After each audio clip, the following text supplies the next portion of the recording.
नमस्कार मंडळी, आज आहे बुधवार आणि आज माझ्या व्लॉगची सुरुवात ऑफिसमधून करते. खरं तर घरी जाताना करते ऑफिसमधून.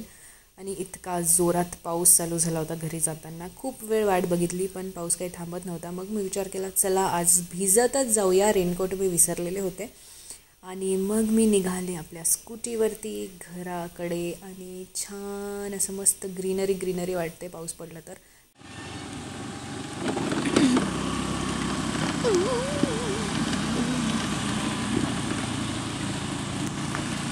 नंतर मी शॉपमध्ये आले. मला दूध घ्यायचं होतं ॲक्च्युली, पण म्हणलं शूट करून तुम्हाला दाखवावं.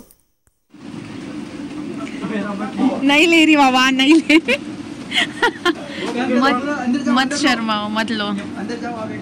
अंदर जाओ. सेठ जी, ये हमारे सेठ जी है. हाँ, आपको पता ही नहीं है अंकल. मैं अभी भीगी हुई हूँ पूरा, अंदर नहीं जाऊँ.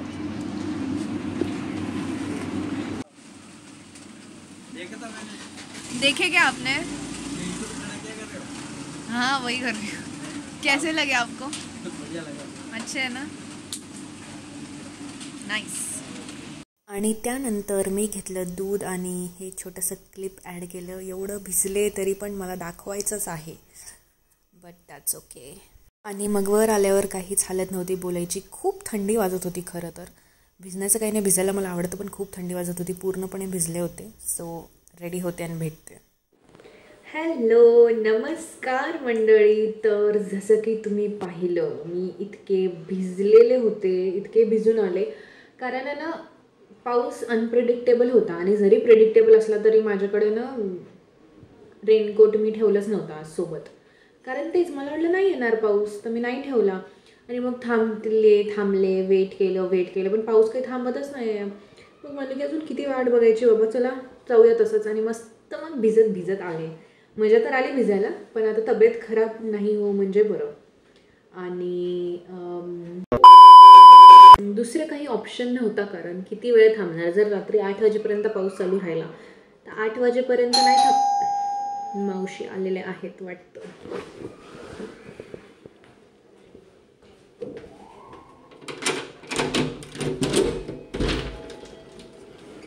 हॅलो. तर मावशी चपात्या करून गेल्या. त्यांना व्हिडिओमध्ये नव्हतं यायचं, त्यांना लाज वाटत होती, तर मग त्याच्यामुळे मी त्यांना शूट नाही केलं. आधी यायच्या त्या व्हिडिओमध्ये, पण आता I don't know what happen, but that's okay. तर त्या आल्या म्हणून थोडासा आराम पण केला मी, नाहीतर मी लगेच शूट वगैरे करणार होते.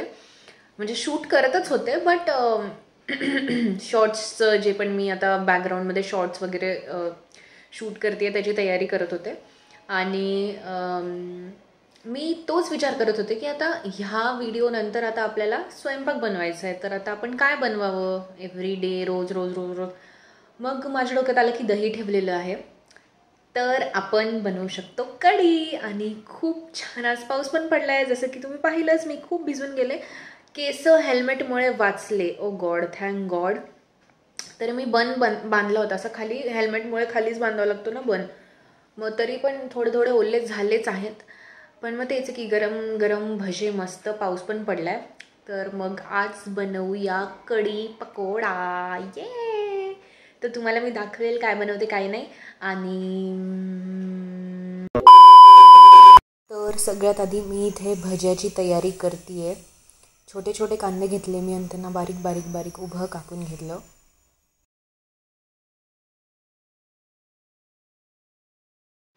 तर आपण इथे आता बेसन घेऊया. मी छान मोठा असा बाउल घेतलाय. एवढ्या मोठ्या बाउलची खरं तर गरज नाही आहे, पण घेतला आता. हा फ्रीजचा डब्बा आहे. आणि मम्मी जेव्हा आता हा व्हिडिओ बघेल तेव्हा मला नुसतं ओरडेल की फ्रीजच्या डब्यामध्ये तू भज्याचं पीठ का मिक्स केलं. पण आता केलं, आता काय. हां, आणि भजे ना मला भज्यामध्ये ना कांदा जास्त आणि बेसन कमी असं आवडतं. तर एवढं बेसन इज इनफ. हे पण जास्तच झालंय, पण ठीक आहे. म्हणजे आता कढीमध्ये टाकतोय त्याच्यामुळे इट्स फाईन. पण इतर वेळी ना मला बिलकुल एकदम असे फक्त बेसनाचेच वडे वाटतात यार. ते ना एवढं मोठं का काढलं मी. ठीक आहे. तर मग ते बेसनचंच भजे वाटतात आणि कांद्याचं काही टेस्ट येत नाही, काही नाही. खूप कमी ठिकाणी असं असतात बघा, असं महाबळेश्वरला वगैरे किंवा तामिनी घाटात असं एकदम क्रिस्पी क्रिस्पी कांदा भजी मला तसे आवडतात आणि मी तसेच बनवते. आणि सगळ्यांना माझ्या फॅमिलीमध्ये माझ्या हातचे कांद्याचे भजे खूप आवडतात. स्वतःची तारीफ स्वतःच करायचं, कारण इथे कोणी आहे नाही करायला. म्हणजे विंकी करतो पण फॅमिलीचं बोलले ना त्यामुळे.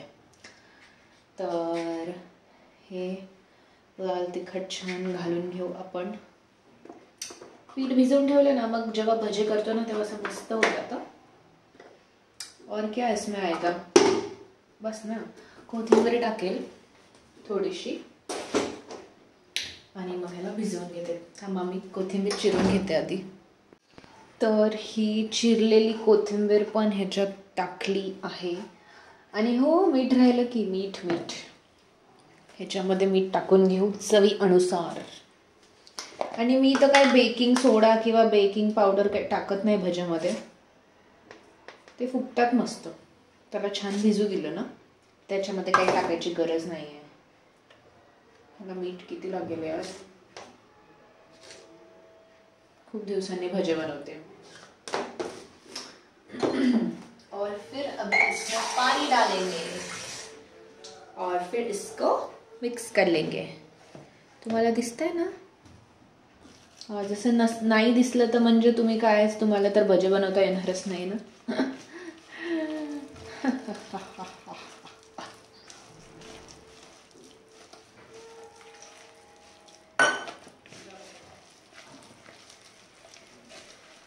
मस्त मिक्स करून घ्यायचं.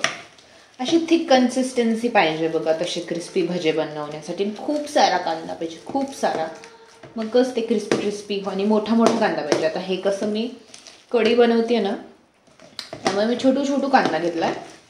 तुम्ही मोठा मोठा कांदा घ्यायचा. म्हणजे जर तुम्हाला फक्त भजे पाहिजे. आता कोण आलो भाई, एक सेकंड गाईज. ओके, तर आय एम बॅक गाईज.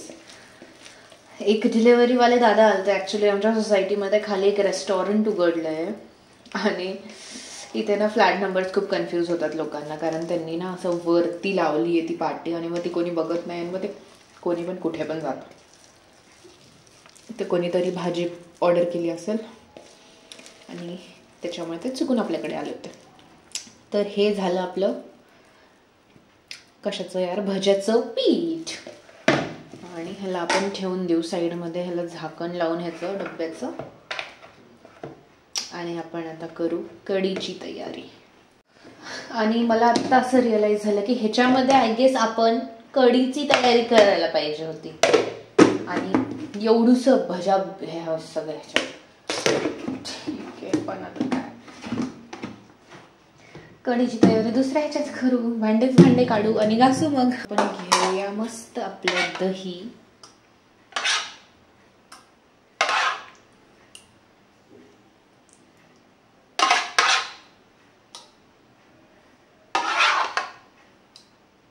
वास का, मला क्वांटिटीचंच कळत नाही यार. मला ना कमी झाल्यावर असं वाटतं की नाही पुरलं तर जास्त होतं, मग ते मलाच खावं लागतं. ठीक आहे. आणि मग इथे मी कढी बनवण्याची तयारी चालू केली. थोडंसं बेसन टाकलं दहीमध्ये आणि मग लागेल तेवढं पाणी, हळद आणि लाल तिखट पण टाकली होती. आणि मग इथे नॉर्मल पद्धतीनेच आपण जशी कढी बनवतो तशी मी बनवली.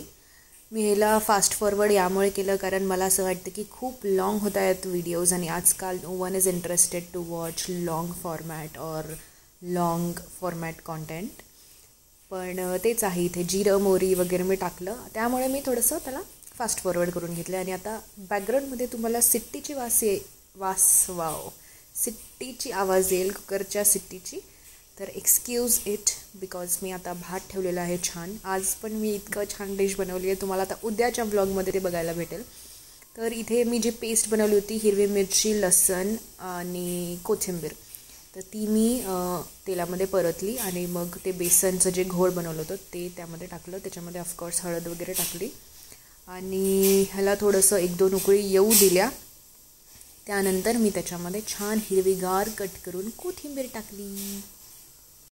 तर मध्ये मध्ये मी चेक करत होती आणि जेव्हा दुसरी उकळी आली त्यानंतर मी वरतून अशी छान कोथिंबीर टाकली आणि कढी आपली इथे झालेली होती. त्यानंतर माझ्याकडे खूप वेळ होता भजे बनेपर्यंत आणि जेवेपर्यंत, तर मी माझा टाईम युटिलाइज केला आणि माझं फेवरेट काम केलं. खूप दिवसांनी खरं तर जर्नलिंग करते. तर सगळ्यात आधी माझी मॅनिफेस्टेशन जर्नल मी लिहिली. त्यानंतर मी अजून 1-2 गोष्टी लिहिल्या.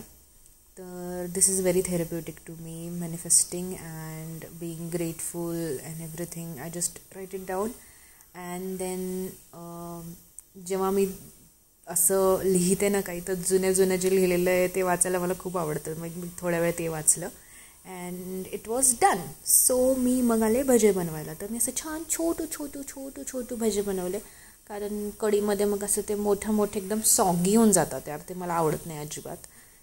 कोणाकोणाला आवडत असेल, सगळ्यांची पर्सनल चॉईस आहे, पण मला असं छोटू भजे आवडतात कढीमध्ये. मग असे छान मी भजे काढून घेतले आणि त्यानंतर आम्ही गरमागरम जेवण केलं. आणि मध्ये जसं मी झारा विसरून गेले होते काढायचा, तर त्यामुळे. अँड येस, हे फास्ट फॉरवर्डमध्ये अजून छान वाटतं यार. असं वाटतं की अशा गोष्टी का होत नाही जसं आपण एडिट करतो आहे तशा. बट ठीक आहे. मग हे दुसरा घाना काढला मी भज्यांचा and then it was all ready. आणि मग आम्ही जेवण केलं आणि इट वॉज सो टेस्टी. तुम्ही पण नक्की ही रेसिपी ट्राय करा. जसं कढीची रेसिपी तुम्हाला जसं काही येतच नसेल.